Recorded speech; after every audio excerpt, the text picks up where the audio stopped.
Esta área, a la entrada del ayuntamiento, es donde el Cabildo designó para colocar todas aquellas placas que invocan a la ciudad, que son importantes y que no tienen un lugar propio donde colocarse. Por ejemplo, las placas que hablan de la fundación o que hablan de los títulos que ha recibido nuestra ciudad. Aquí comenzamos un nuevo capítulo. Cuando los humanos dejaron de ser nómadas, formaron asentamientos fijos donde podrían habitar, obtener recursos, alimentarse, trabajar y defenderse. Se volvieron la base de su desarrollo y cultura en una región. Cada localidad tiene su propia historia y su fundación marcó un cambio en la forma de vida de sus habitantes. Por esa razón, resulta importante recordarlo y conmemorarlo. Normalmente, se tiene una fecha establecida para tal evento, la cual es aceptada por todos, pero en nuestra Córdoba, desde hace más de 100 años, hay un debate sobre cuál es la fecha correcta para conmemorar la fundación. En cada uno de estos días ocurrió un evento importante. En la primera fue la elección y jura del primer cabildo. La segunda se trazaría el lugar donde se asentaría la villa. Durante la reconquista española de la península ibérica, la fundación de poblados hispanos fue una estrategia para consolidar los territorios ganados y lograr expandir las fronteras, ganando regiones a los musulmanes, en un proceso que se completó en cerca de 700 años. Los nuevos asentamientos tendrían condiciones climáticas, geográficas y de abastecimientos diferentes, para lo cual era indispensable que ellos pudieran adaptarse a esos escenarios. Luego entonces tendrían que acomodar las leyes generales de la corona a sus propias situaciones, no solo para sobrevivir por sí solos, sino para resistir un eventual ataque enemigo. Se les concedió una autarquía que al funcionar evolucionó a una autonomía. Esta recaía en un órgano de gobierno colegiado formado libremente entre sus pobladores, el cual creaba y o reglamentaba los usos y costumbres de acuerdo a sus condiciones, con la finalidad de estar unidos y fortalecerse. Este órgano colegiado se llamó Consejo. El primero de ellos fue Brañosera, en el año 824, al norte de la península ibérica. Funcionó, se multiplicó y se perfeccionó en lo que conocemos como cabildos, formado por integrantes de la misma población, electos por los habitantes, los cuales pueden crear sus propias reglas de convivencia dentro de un territorio, cuyos límites se les denominaba términos, porque ahí terminaba su autonomía. La población tendría un nombre propio y un escudo que marcaría la sede de su gobierno.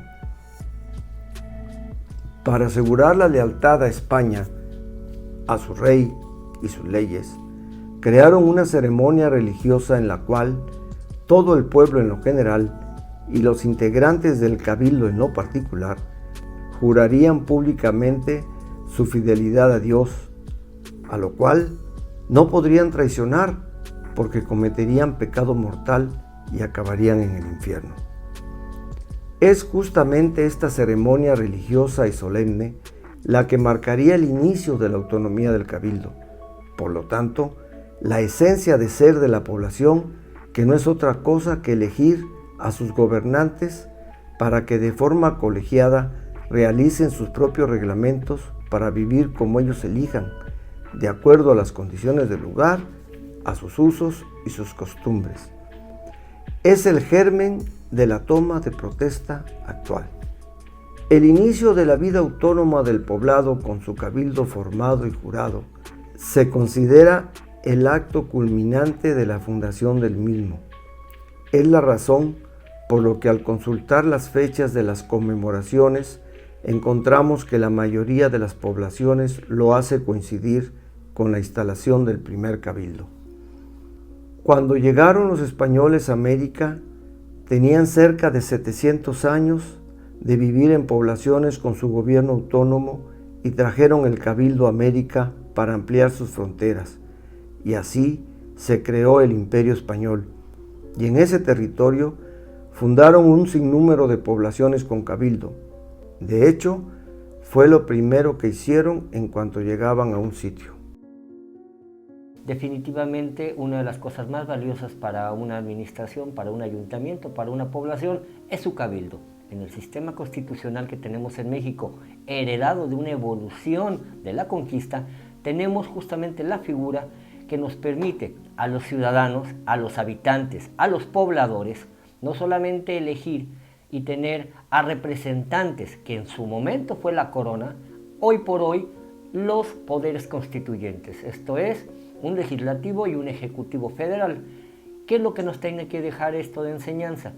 La autonomía municipal es cuando entre iguales, personas en un órgano colegiado pueden establecer las reglas partiendo de las necesidades climáticas, económicas, políticas, urbanas y lo más importante, el sentir social, porque tienen personas con las cuales interactuar y representarán esas necesidades para el ejercicio tanto del recurso como de los reglamentos. Imaginemos que un cabildo es un pequeño congreso, es el congreso más chiquito. Ellos aprueban presupuesto, ellos aprueban reglas, leyes y finalmente el contexto es que nosotros tendríamos que tener personas con las cuales dialogar. Lamentablemente no hemos generado esa dignificación a los cabildos. En el territorio de nuestro país, la primera fundación hispana sería la Villarrica de la Veracruz. Su historia nos ayuda a comprender la importancia del cabildo para los españoles. Se funda el 22 de abril de 1519 frente a San Juan de Ulúa. En julio de ese mismo año, Cortés ordenó el traslado del cabildo con la población a un lugar conocido como Quiahuiztlán. Fue un traslado de sede, no una refundación, lo que nos indica que para ellos era más importante el cabildo que el sitio o el territorio. En ese sitio, el emperador Carlos V le otorgó su escudo de armas. En 1525, la población fue trasladada a orillas del río Huixquiluapan. En ese sitio se desarrolló el poblado, mientras que en San Juan de Ulúa funcionaba el puerto para el desembarco de mercancías. En las playas, frente al puerto, se fue desarrollando otro poblado donde se asentaron los trabajadores y prestadores de servicio del puerto, por lo que existían en paralelo dos Veracruz, la antigua en el río Huixquiluapan y la nueva frente a San Juan de Ulúa. En 1599, el virrey ordenó el traslado del Cabildo de Veracruz, con los pobladores que así lo aceptaran, a su enclave original, la franja de arenales frente al islote de San Juan de Ulúa, mientras que a los pobladores que se opusieron al cambio se autorizó quedasen en el sitio y se eligieran un nuevo cabildo para ese poblado que se llamaría la Antigua. Así que, coincidiendo con la costumbre hispana que el cabildo es lo más importante que el sitio donde establecer el poblado, la fundación de Córdoba ocurrió cuando se instaló el primer cabildo, es decir, el 26 de abril de 1618. La instalación ocurre con un juramento de fidelidad a España, al rey y a sus leyes. Y este juramento era religioso, por lo que se desarrolló en la iglesia más cercana, la de Amatlán de los Santos Reyes. El primer cabildo se formó con un alcalde mayor que recae en el corregidor. Es el mismo para todos los cabildos, tanto de los pueblos indios y en este caso Córdoba, que sería la primera villa de españoles del territorio a su cargo. Él no sería poblador del nuevo poblado, ya que radicaba en Coscomatepec. don Francisco de Soto Calderón. Además, 2 alcaldes menores que sí serían pobladores, don Cristóbal de Miranda y don Andrés Núñez Illescas. Y 4 regidores, don Alonso Galván, don Juan García de Arévalo, don Diego García Rodríguez y don Manuel Fernández.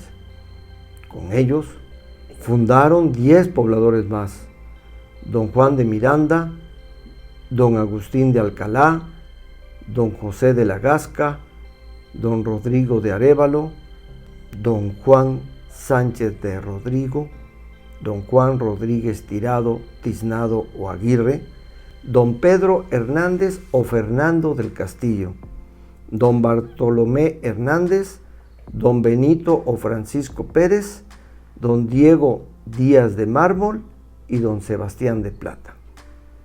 Así quedaría oficialmente fundada la villa de Córdoba en la iglesia de Amatlán de los Santos Reyes el 26 de abril de 1618 por 17 fundadores. Lo que ocurrió después es el proceso de población que también se incluye en el título de fundación y que iniciaría al día siguiente. Pero eso es otra historia. Esta es la placa correcta para la fundación de nuestra ciudad. Es en el momento en que se forma el primer cabildo y ellos juran una fidelidad al rey, a España y a sus leyes.